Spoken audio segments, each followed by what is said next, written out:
Bonjour et bienvenue dans votre revue de presse du jour sur agenews.info. Le quotidien parvenu mercredi à Agenews traite principalement de l'échec des négociations entre le gouvernement et les syndicats d'enseignants en grève depuis février dernier. Les négociations entre le gouvernement et les syndicats d'enseignants dans l'impasse annonce le quotidien national Le Soleil, pointant la question de l'indemnité de logement comme le principal point de désaccord entre les deux parties. Les syndicats d'enseignants déroulent depuis février plusieurs plans d'action comprenant des grèves, des débrayages et des marches en vue de l'application du protocole d'accord signé avec le gouvernement le 14 février 2014. Les revendications des grévistes portant notamment sur la validation des années de vacataires et de l'alignement de l'indemnité des enseignants sur celle allouée à certains fonctionnaires. Ils dénoncent par ailleurs les lenteurs administratives qui affectent la titularisation des professeurs et maîtres contractuels, un des acquis du protocole d'accord,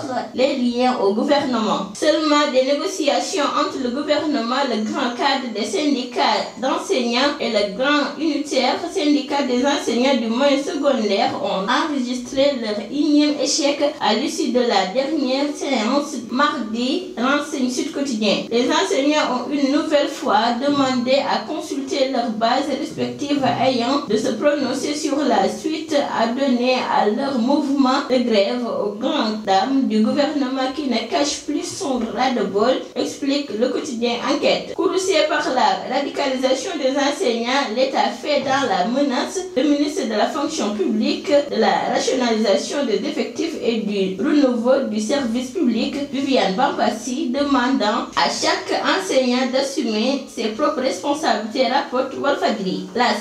Avertit que le gros nuage plane sur l'école avant d'ajouter que le gouvernement ne compte pas laisser les enseignants hypothéquer l'année scolaire. Il est temps que chacun prenne ses responsabilités, déclare Madame Bampassi dans les propos rapportés par le Populaire. L'État tourne la page des négociations et menaces, affiche ce même journal. Les deux parties se sont braquées, laissant entrepouvoir une année scolaire dans l'impasse, signale le journal quotidien. Le suspense poursuit, notre libération évoquant un dialogue de sourds. Gouvernement et enseignants à dos, affiche Direct Info, l'école sénégalaise en danger, affirme le Témoin quotidien. Va-t-on vers une année blanche, se demande Rewmi quotidien. C'est presque foutu si l'on en croit Walfadjri. Les élèves devront encore prendre leur mal à patience avant d'emprunter régulièrement le chemin de l'école. Le gouvernement et les syndicats poursuivent toujours leur bras de fer,